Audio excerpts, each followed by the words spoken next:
بسم اللہ الرحمن الرحیم۔ السلام علیکم پیارے دوستو۔ ادھر قافلہ حسینی کربلا کے میدان میں خیمہ زن تھا، دوسری طرف یزیدی حکومت ان نفوس قدسیہ پر قیامت برپا کرنے کی بھرپور تیاریوں میں مصروف تھی۔ 3 محرم الحرام کو عمر بن سعد 4000 سپاہیوں کے ساتھ مقابلے کے لیے کوفہ سے کربلا پہنچ گیا۔ ابن زیاد نے یہ لشکر ولیم کے لیے تیار کیا تھا، لیکن جب حضرت امام حسین کا معاملہ پیش آ گیا تو اس نے عمر بن سعد کو حکم دیا کہ پہلے حسین کی طرف جاؤ اور اس سے فارغ ہو کر ولیم کی طرف چلے جانا۔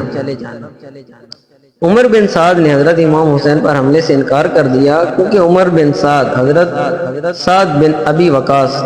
جو کہ صحابی رسول صلی اللہ علیہ وآلہ وسلم تھے اور عشرہ مبشرہ میں سے ہیں، ان کا بیٹا تھا۔ وہ نواسہ رسول صلی اللہ علیہ وآلہ وسلم حضرت امام حسین کی فضیلت سے خوب واقف تھا، اس لیے اس نے کہا کہ مجھے اس امر کے لیے نہ بھیجیں کیونکہ میں یہ نہیں کر سکتا، اور ساتھ ہی اس نے اپنا استعفیٰ پیش کر دیا۔ اس پر ابن زیاد نے کہا کہ اگر تم چاہو تو میں تمہارا استعفیٰ منظور کر لیتا ہوں، مگر اس کے ساتھ ہی تمہیں دوسری علاقوں کی ولایت سے معزول کر دوں گا جن پر میں نے تمہیں اپنا نائب بنایا ہے۔ عمر بن سعد نے کہا اس مسئلے پر غور کرنے کے لیے کچھ مہلت مانگی، اور پھر اس نے اس معاملے میں جس سے بھی مشورہ کیا اس کو حضرت امام حسین پر حملہ کرنے سے روکا، حتیٰ کہ اس کے بھانجے حمزہ بن مغیرہ نے کہا کہ خدا کے لیے امام حسین پر ہرگز لشکر کشی نہ کرنا، یہ سراسر اللہ کی نافرمانی اور قطع رحمی ہے۔ خدا کی قسم اگر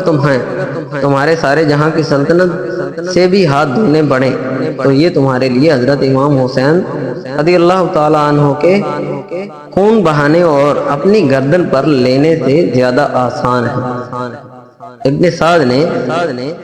کہا کہ انشاءاللہ میں ایسا ہی کروں گا، مگر جب ابن زیاد نے اسے معذور کرنے کے علاوہ قتل کرنے کی دھمکی دی تو وہ 4000 کے لشکر کے ہمراہ حضرت امام حسین کی طرف روانہ ہو کر 3 محرم کو کربلا پہنچ گیا، اور پھر برابر پیچھے سے کمک پہنچتی رہی، یہاں تک کہ ابن سعد کے پاس 22000 کا لشکر جمع ہو گیا۔ کتنی حیرت کی بات ہے کہ حضرت امام حسین کے ساتھ کل 72 آدمی تھے، جن میں بیویاں اور بچے بھی تھے، اور پھر جنگ کے ارادے سے بھی نہیں آئے تھے، اس لیے لڑائی کا سامان بھی نہیں رکھتے تھے، مگر اہل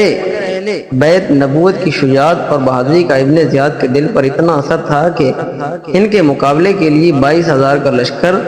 یرار بھیج دیا، اور دگنی چگنی 10 گنا تک کیا 100 گنی تعداد کو بھی کافی نہ سمجھا، اور کوفہ کے تمام قابل جنگ افراد کو کربلا میں بھیج دیا۔ پانی بند کرنے کا حکم اس وقت آیا۔ عمر بن سعد نے حضرت امام حسین کے پاس قاصد بھیجا کہ آپ تشریف کیوں لائے؟ آپ نے فرمایا کہ اہل کوفہ نے لکھا تھا کہ میں ان کے پاس آؤں، اب اگر